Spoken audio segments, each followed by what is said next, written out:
Okay, so I need to talk to y'all for a little bit and let's be real.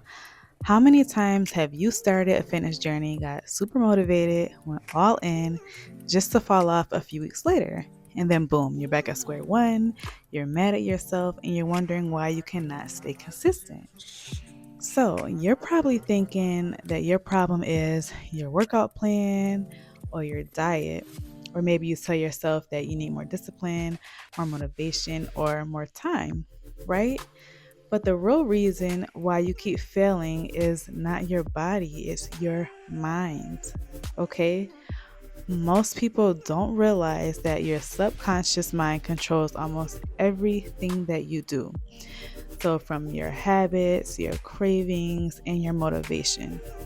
So, if your subconscious isn't programmed for success, you will always struggle, no matter how good your fitness plan or your meal plans are. So, your conscious mind is a part of your brain that sets goals, right?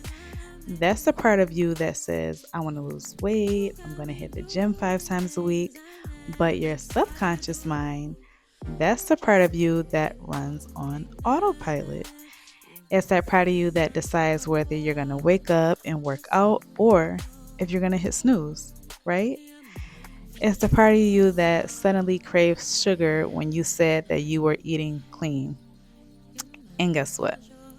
Your subconscious mind is in control 90 to 95% of the time. That is huge. So that means if your subconscious beliefs don't align with your fitness goals, you'll always self sabotage without even realizing it. You ever just notice how when you start making progress, you suddenly just lose that motivation? That's not a coincidence.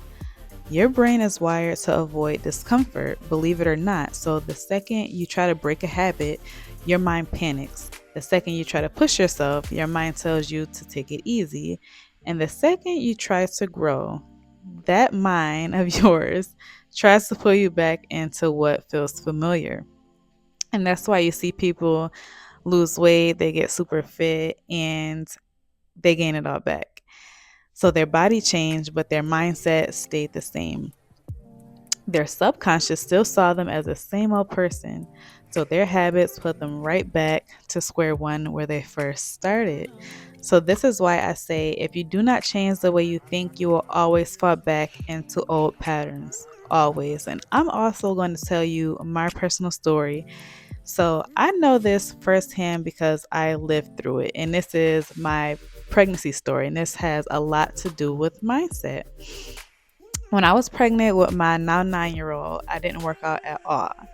So I worked at a desk job. I just been sitting and eating all day. And believe it or not, some days I ate dinner at work and then I would go home and eat dinner again.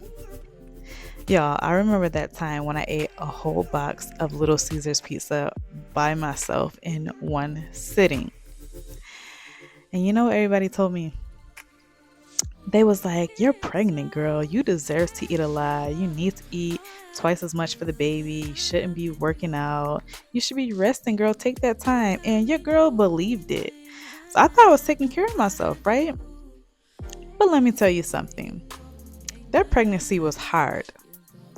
I had a hard labor and a hard recovery, and nobody was around. None of those people that told me that, it's fine. Just take that break. Don't work out. Nobody was around. I was completely out of control of my body.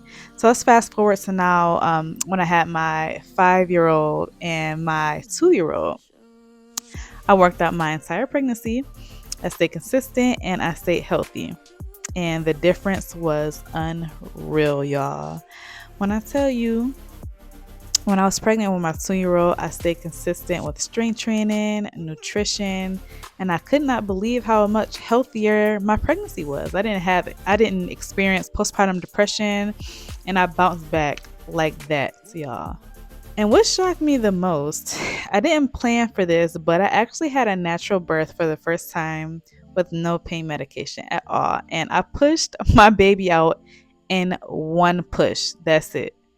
No stitches, no tearing. And I was in labor for like 2 hours, and that was including the early labor, if that. It was probably like an hour and some change.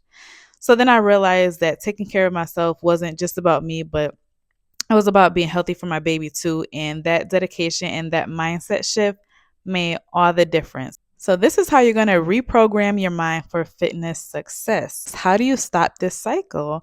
How do you train your mind to work with you and not against you? The first thing that you're going to do is change the way you talk to yourself.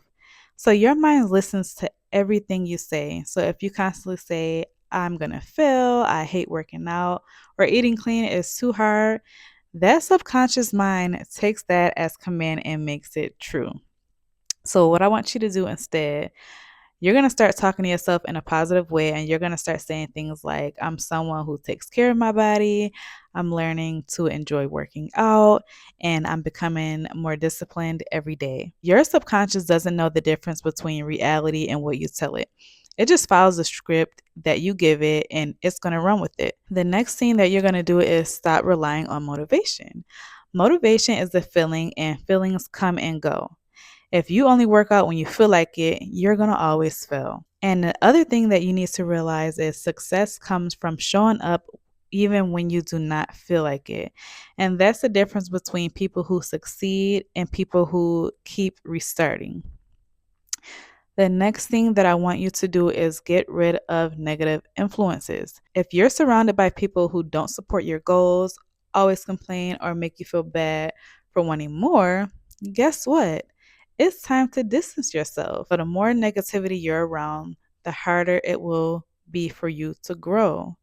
And I know some of y'all may not want to hear this, but if your friends, your family, and your partner are holding you back, you have a choice to make. You're either going to stay comfortable with them or you're going to level up without them. Which one are you going to choose? The next thing I want you to do is give yourself permission to rest. Now, a lot of people think that taking a break means that you're failing, and that is not true. I am a gym rat, and I recently took a full week from the gym, which was hard for me to think about in the beginning, but I took that time to reset my mind and focus on other areas of my life. And guess what? When I came back, I felt stronger, more focused, and I was ready to go. If you ever feel guilty for resting, you need to watch that video, and I'll go ahead and link it in the end. So, y'all, all in all, if you've been struggling with consistency, it's not just about the diets and the workouts, it's about mindset.